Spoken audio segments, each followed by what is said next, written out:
tayo sa mga siyempre, matapos po natin talakayin yung mga topic natin 'no, siyempre na tinitignan din naman natin yung atake ng mga, ah, loyalist vloggers, yung mga tagapagtanggol po 'no. Ang tindi ng eto po ang napupunan natin kala Mike Abe at saka sa lahat po ng mga vlogger ngayon 'no. 'Pag nakinig po kayo sa kanila, parang ang problema po ng Pilipinas yung mga Duterte 'no. Kung papaano po nila nailulusot 'yan sa kanilang mga supporter na palabasin na ang problema natin ay ang mag-amang Duterte o mag-aamang Duterte, hindi ko po alam. Siguro siguro gano'n talaga 'no, madaling mapaniwala 'tong mga 'to. Alam po ninyo, baka hindi niyo pa po alam, ang pangulo po ng Pilipinas, si President BBM 'no. Gusto niyong pukusan yung West Philippine Sea na parang 'yan yung, pinapakita niyong achievement. May achievement po ba diyan si BBM? Eto lang ang puna ko 'no, kami po nung sumuporta po kami kay, Pangulong Duterte, mula po nung bumilib kami nung mga sinasabi niya nung kampanya 'no. Pero mas bumilib po kami dahil yung sinasabi niya nung kampanya na ginawa niya, si Pangulong Duterte po 'tong sinasabi ko, yung sinabi niya nung kampanya ginawa niya 'no, at sobra-sobra pa sa ekspektasyon namin.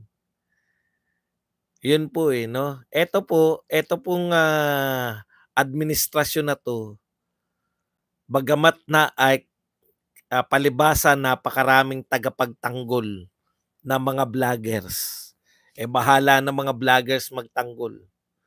Isa lang po ang, hinahanap namin, wala grabe, wala ba kayong maipagmalaki talaga? Hindi po pamimiloso po na naman kayo. Sabihin niyo po kung ano yung puwede niyong ipagmalaki na nagagawa so far. Hindi po yung pinoproblema ninyo yung mag-aamang Duterte.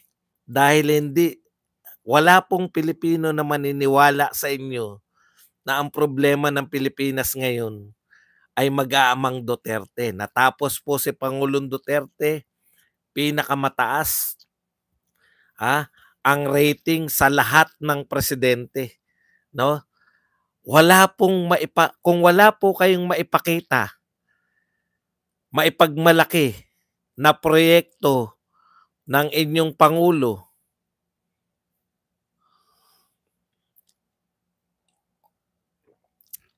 bakit po ang pinupuntirya ninyo ay yung nagdaang pangulo at ang anak niyang Vice President na si Sara Duterte? Okay, iisa-isahin po natin, aalamin po natin kung ano talaga yung sinasabi nila 'no. Pasensya na kayo, medyo wala tayong boses. Una po yung, paulit-ulit 'no, eto lang naman sinabi nila, Hindi niyo po ba napuna? Tanungin ko po kayo lahat, Hindi niyo po ba napuna wala na po nagsasalita tungkol sa confidential fund 'no? Naiwan na po sila 'no, sa atake sa confidential fund 'no. Napunan niyo po ba? Kasi naglabas po yung COA na report, wala pong anomalya sa confidential fund. Kaisa-isa na binibintang nila kay VP Sara.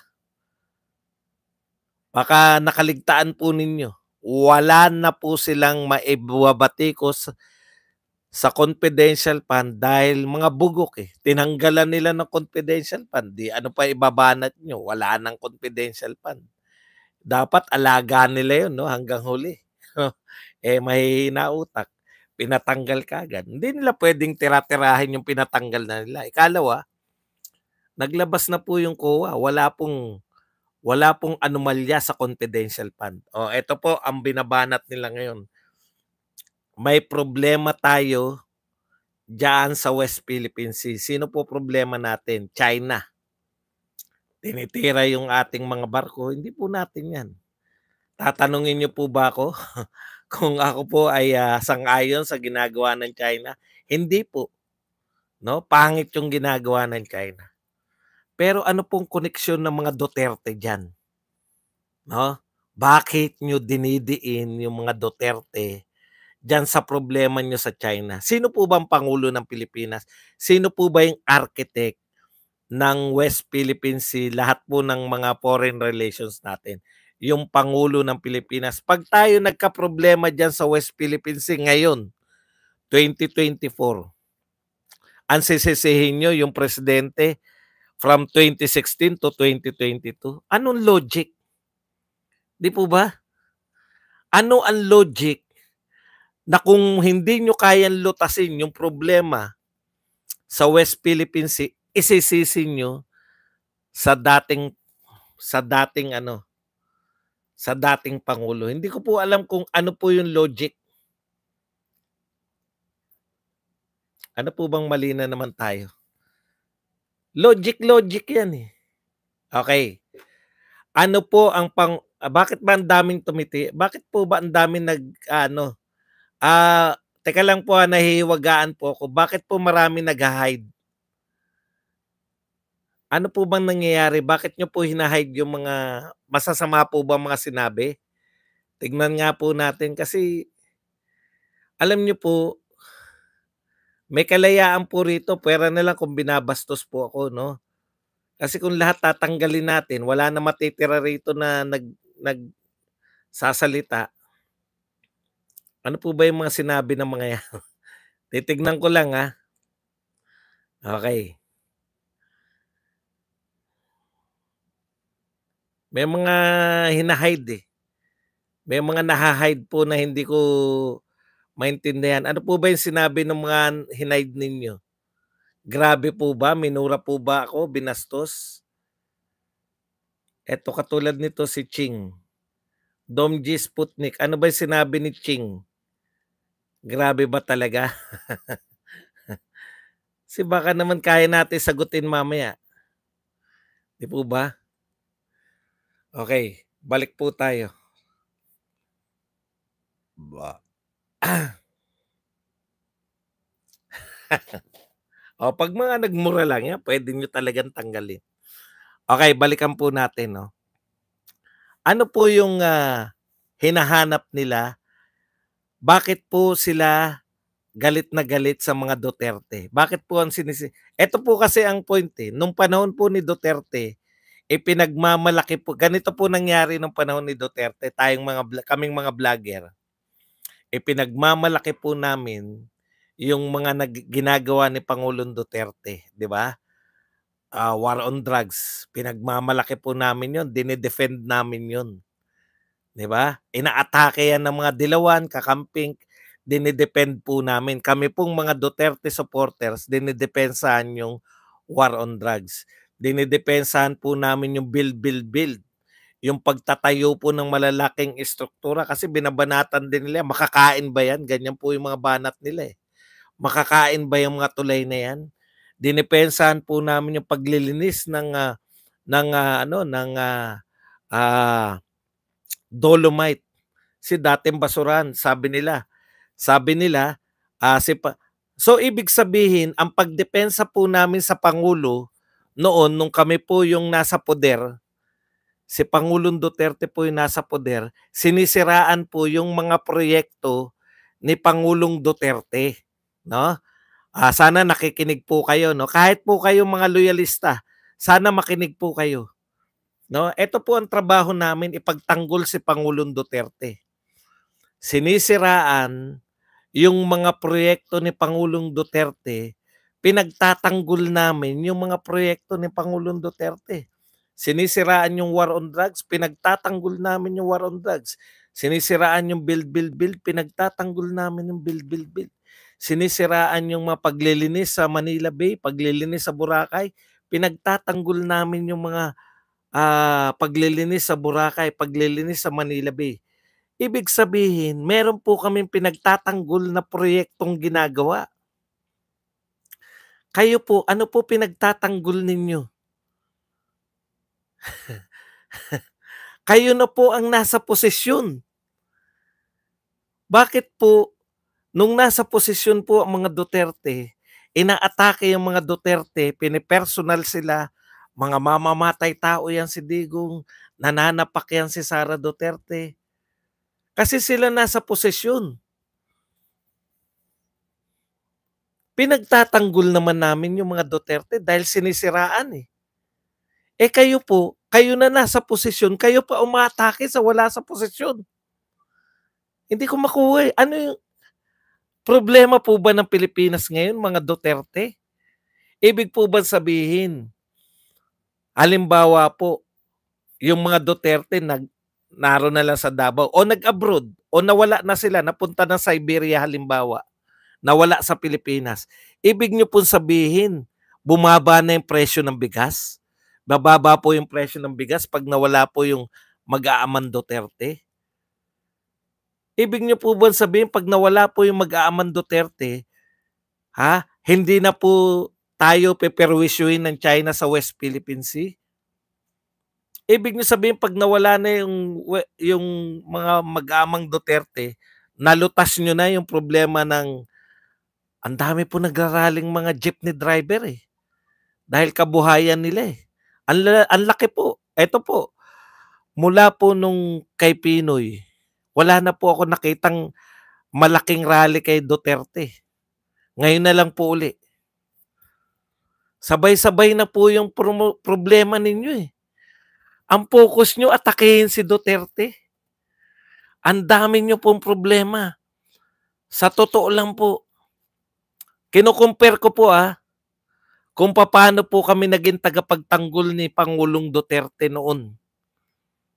May proyekto, sinisiraan yung proyekto, pinagtatanggol namin yung proyekto. Kayo po, ano pinagtatanggol nyo? Inaatake nyo yung mga Duterte. Problema ba yung Duterte sa Pilipinas? Pag nawala ba sila, lutas na ang problema.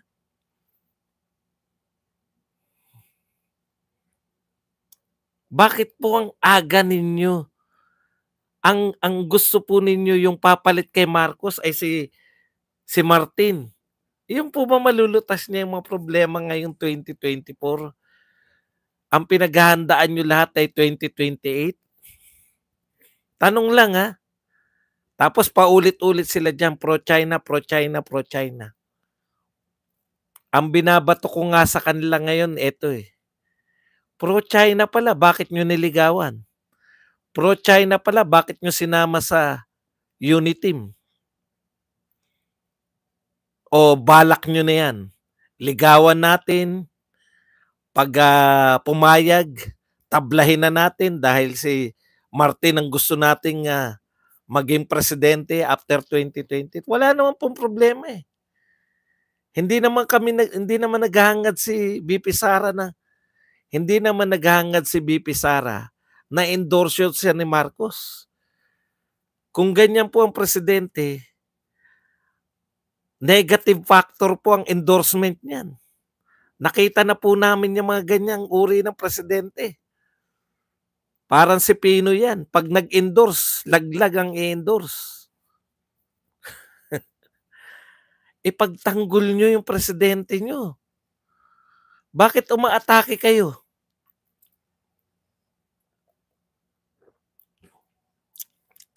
Kayo nasa posisyon, ipagtanggol nyo yung inyong mga proyekto. 'Di ba? Ano ba sabi nyo? Bakit kayo ugatin natin Ito po, kasama pa ako sa nagtatanggol niyan eh. Yung pagdadagdag ng EDCA, 'di ba sabi nyo yan? Kaya kayo magdadagdag ng EDCA para matreten yung China at hindi sila parang siga sa West Philippine Sea. Ganun ba ang trabaho?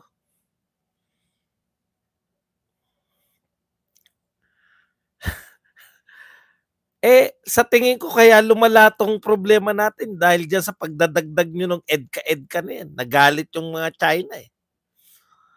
Ang problema ko sa inyo, lalo na sa mga vlogger, May problema tayo sa West Philippine Sea, pero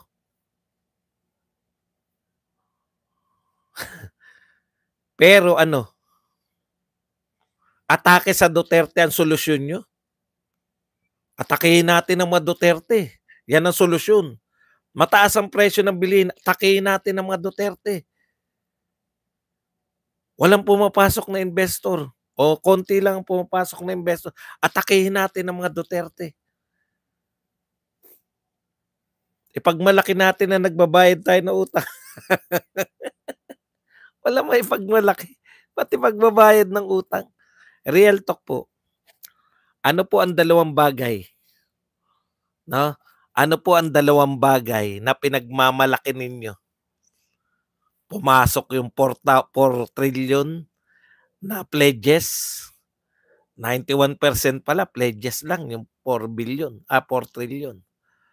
Tapos nagbayad ng utang. Yun po ba? Lahat ng presidente nagbabayad ng utang, kayo lang nagmalaki. Sa kawalan ng maipagmamalaki. Ngayon, puruhan po natin. Ano po ang patunay nila? Eto ngayon lang natin gagawin to. Ano po ang patunay nila na pro-China si Sara Duterte at si Digong, Tatay Digong? Sinasabi po nila Ito po ang dialogue nila. Kaya pro-China si Tatay Digong at si Sara Duterte. Makinig po kayo, kapit lang po kayo at baka mabigla kayo, baka kayo po ay hindi na mag-Duterte pag sinabi ko po itong dahilan nila. Ang dahilan nila, kasi, kapit lang sasabihin ko na po, ang tibay po ng dahilan nila. Pro-China, si Sara Duterte at si Tatay Digong kasi, alam nyo kung ano? Kasi, hindi sila nagsasalita sa nagaganap sa West Philippine Sea. Hindi sila nagsasalita. Wala silang posisyon sa West Philippine Sea.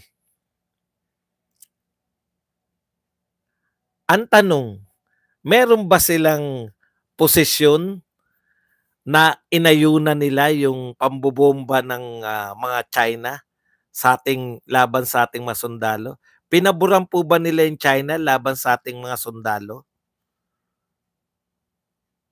Nung panahon ba ni Pangulong Duterte, nung siya ay presidente, pinaagaw niya yung ating mga lupain, ang ating teritoryo sa China?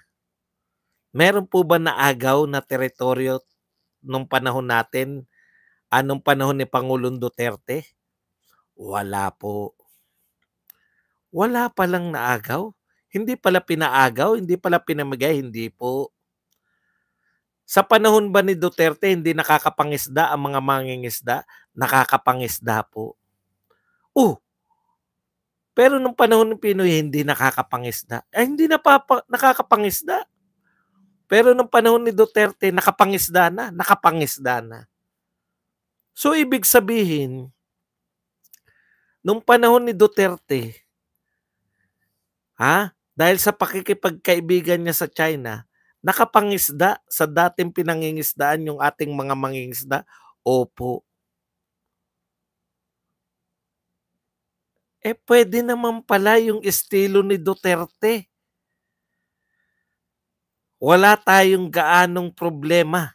Ibig ko sabihin na walang gaanong problema, may problema pa rin. Nariyan po lagi yung China. Nariyan po lagi yung ibang bansa. Pero hindi po tayo naagawan ng teritoryo.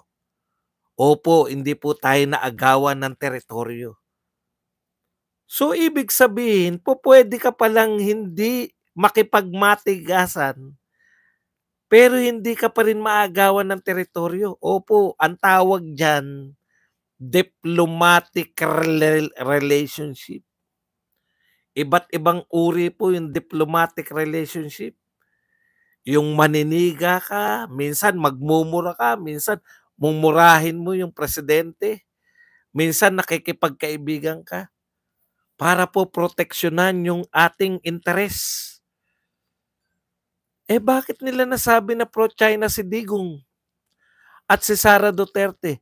Wala raw, hindi raw kumikibo ngayon. Hindi lang kumikibo, ha? Hindi lang kumikibo, pro-China na. Eh, nung panahon nila, kumibo ba? Opo. Dineklara po ni Pangulong Duterte na nanalo tayo. Atin yung ayungin. Atin yung teritoryo natin. Ay, may mga pronouncement palang ganun. Kaya pala hindi kinukuha ng China sa atin. Tama. Oh, sabi nyo pro-China, bakit hindi pinamigay yung mga inaangkin ng China? Yun yung sinasabi ko eh. Nagmamatigas lang kayo, pwede naman ding hindi magmatigas. Yung Vietnam nga eh. Kaibigan na ng China, nakikipagmatigasan yun.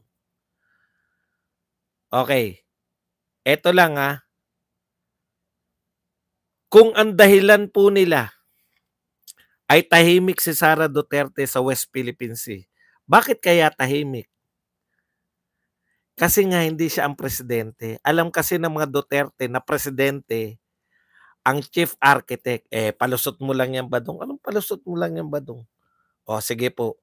Sa pagtaas ba ng presyo ng bigas, nagsalita si Sara Duterte? Hindi rin. Ibig sabihin, pabor siya sa pagtaas ng bigas? Aba, wala akong sinasabing ganyan. Talaga? Ibig sabihin, ano namang connection ni Daryl Yap dito sa mga tinatalakay natin? Mga imagination. Hindi ko makuha si Daryl Yap. Pasensya na. Hindi ko po makuha yung connection ni Daryl Yap. Ibig sabihin, sa ibang issue na hindi concern si Sara Duterte, tahimik din siya. Sa taas ba ng presyo ng sibuyas, kumibo si Sara Duterte? Nagbigay ba siya ng pahayag? Hindi po. Bakit hindi nagpahayag? Bakit hindi nagpahayag? O ano yung sinabi? Siguraduhin nyo lang na ang sinasabi ng mga yan, mura lang ha. Baka may pwedeng masagot eh. Ha? Okay. Ulitin ko lang. Yun nagtaas ba? Di ba? Ngayon yun, di ba? Panahon ni BBM yung presyo ng sibuyas. Di po ba? Kumibo ba si Sara Duterte? Hindi po. Ibig sabihin, pabor siya na tumaas ang presyo ng sibuyas? Hindi po. Yung nag-brown out po sa Manila International Airport, bakit ba, ano bang problema niyan sila Raul Salazar na yan? Ang dami mo yatang binablock Dome Jig. Ano bang problema nila?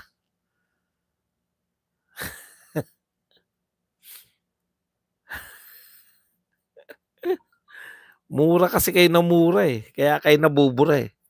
Okay, ulitin ko lang po. Ano po ang problema? Tama, burahin mo nga. Ano po ang problema ay ano po ang kumibo po ba no nag-brown out sa NAIA? Aba, hindi rin. Bakit kaya? Eh kasi hindi naman siya concerned doon. Di po ba? Eh nung nasira po yung radar ba tawag doon? Nasira yung radar. Walang nakalapag na eroplano. Nalugi ang bansa natin ng bilyon-bilyon. Bilyon po, hindi po bansa natin. Nalugi po yung mga airlines ng bilyon. Kumibo pa si BP Sara Duterte? Hindi po. Bakit hindi siya kumibo? Correct, hindi naman siya DOTR. Ano pa naging problema? Sa logo ba? Sa logo. Sa magkasunod na logo, I Love Philippines at saka yung DOTR ay yung sa may PAGCOR. Kumibo po ba si Sara Duterte? Hindi po. Bakit? Hindi naman siya tourism secretary. Ibig sabihin, consistent consistent si Sara Duterte na 'pag hindi niya, concern, 'no,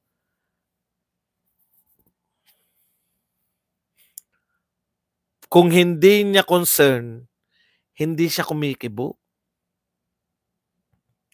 Bakit? Mainit kayo kay Sara Duterte, dapat na magsalita siya sa West Philippine Sea. Consistent po siya.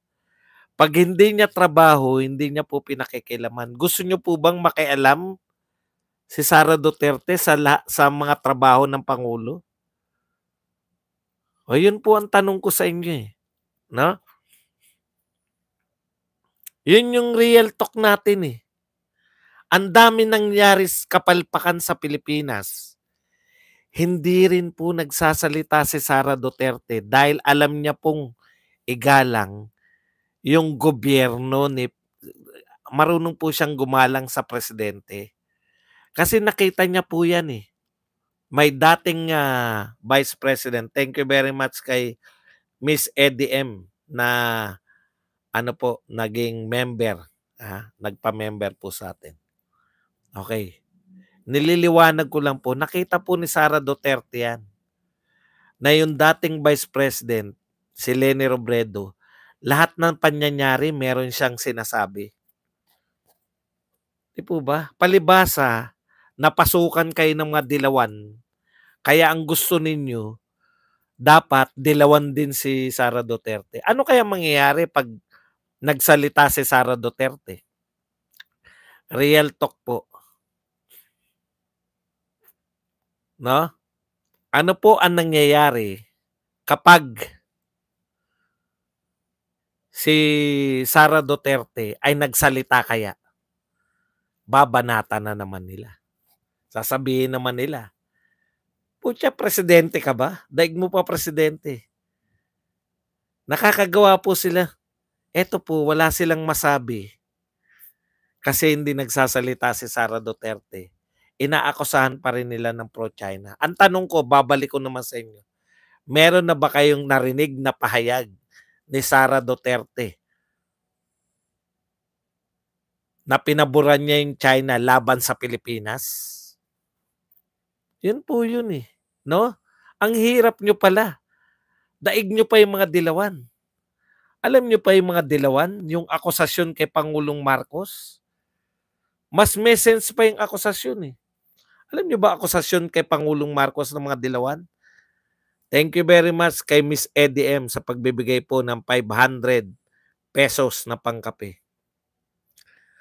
Ang akusasyon po, human rights violation ng mga Marcos nung martial law. Mas makatotohanan pa po yun, eh. Bakit? Talaga namang may martial law. Dinideny nyo ba na nagkaroon ng martial law? Talaga namang may human rights violation ng martial law, eh. Kaya lang, ang nakakabwisit nun, patay na yung ama, eh. Patay na yung mga perpetrators lahat. Si Fabian Ver, si Fidel Ramos, patay na sila lahat, eh. Kaya nakakaasar, eh.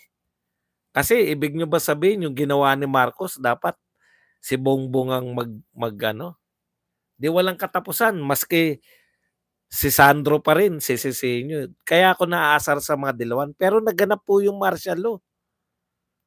Real talk po yan. Ngayon, eto po tanong ang bintang nyo kay Sara Duterte. Naganap ba na pro-China siya? May nakita kayong dokumento na pro-China siya? Pro-China si Tatay Digong? Hindi ba pwedeng pro-Pilipinas sila? Nilihim ba ni Tatay Digong na nakipagkaibigan siya sa lahat? Di ba inuulit nyo pa at sabi ng inyong Pangulo, susunod siya? Yung yapak nung friends to all, enemies to none. Kaya nga namin binoto yan. Namili kami. Sabi ni Tatay Digong, mamili na kayo. Bahala na kayo mamili ng presidente nyo. Lahat ng DDS, lahat ng Duterte supporters at that time, meron na kaming mga kandidatong para sa mga senador at saka vice president si Sara Duterte. Pero kanya-kanya kaming pili ng presidente. Kaya ko pinili yan si Bongbong dahil susunod siya sa yapak ni hindi naman susunod sa yapak, ibig sabihin yung mga proyekto ni Pangulong Duterte, susundan niya. Oh, masama ba yung ginawa ni Pangulong Duterte? Pinagmamalaki nga namin yun. Friends to all, enemies to none. Yan po ang indirectang bunga po ng friends to all, enemies to none ay yung build, build, build.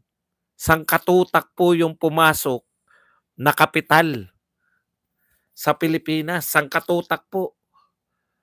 Kaya nakapagpatayo tayo ng sangkatutak ng mga tulay, kalsada. O ngayon, may pumapasok ba? Meron ba kayong naipagmalaki na inauguration? Magdadalawang taon na. Wala pa kayo nasisimulan na proyekto nyo. Paano? Busy lahat sa katitira sa Duterte. Hindi po mga Duterte ang problema ng Pilipinas. Kayong mga vlogger, hindi nyo na po mabubura yung popularidad ni Duterte.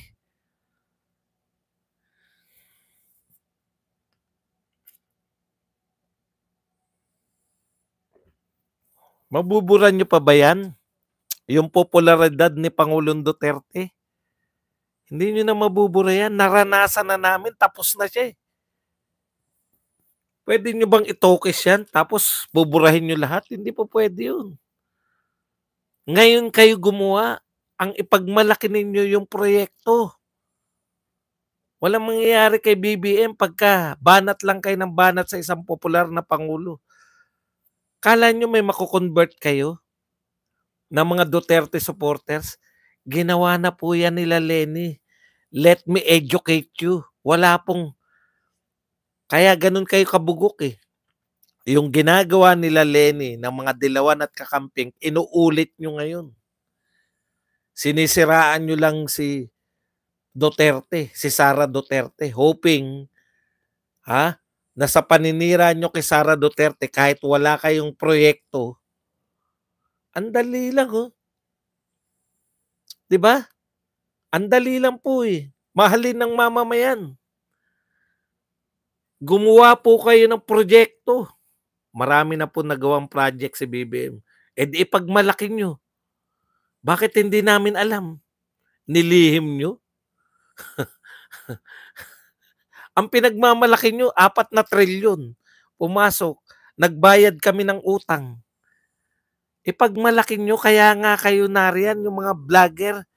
Ipagmalaki nyo. Wala naman po, paano namin makukontra yan? Tignan nyo po kami, proud na proud kami kay Tatay Digong. Unang buwan pa lang, tokhang. Ipinagmamalaki namin yung war on drugs. Sinisiraan ng mga kalaban, pinagtatanggol namin. Oh, ngayon sasabihin nyo, maraming nagagawa. Asan? Ipagmalaki nyo. Yung mga vlogger, mali yung turuan nyo. Yung mga narito na nagsabi na marami ng mga kayong nagawa, si Pangulong BBM. Sabihin nyo sa kanila, ipagmalaki ng mga vlogger. Hindi yung siraan si Sara Duterte. Alam niyo po ba kung anong ginagawa nila? Bakit nila sinisiraan si Sara Duterte? Para hoping pag nasiraan nila si Sara Duterte, mananalo si Martin Romualdez. Hindi po totoo yan. Nakita na po natin yan, hindi po effective yun.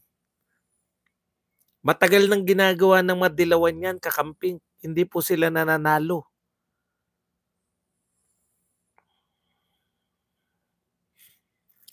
Hindi, sabi niya meron daw eh. Sabihin mo sa amin, bakit nyo nililihim? Walang lihiman. Kung may ginawa kayong proyekto, walang lihiman. Kasi si Pangulong Duterte, nakikita namin, walang tulay, nagkaroon ng tulay. Walang highway, nagkaroon ng highway. Dalawahan lang ang highway, naging 4. Alam niyo yung ibig ko sabihin? Mahirap pong i-deny yun. No? Hindi niyo pwedeng sabihin ngayon sa panahon ninyo na pro-China ang mga Duterte. No ngayon? Walang katuturan, eh. Tapos sasabihin niyo, "Eh, meron po kami marami na po nagawa." O 'di pagmalaki niyo.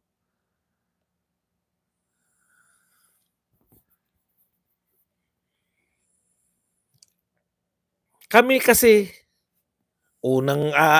alam niyo po ba kung ilan na natukhang?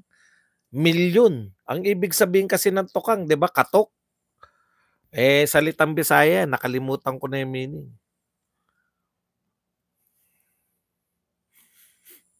Okey, 'yan lang po ang ating topic. Hindi po iuubra ang palalabasin yung problema ng Pilipinas mga Duterte, tuktok hangyo.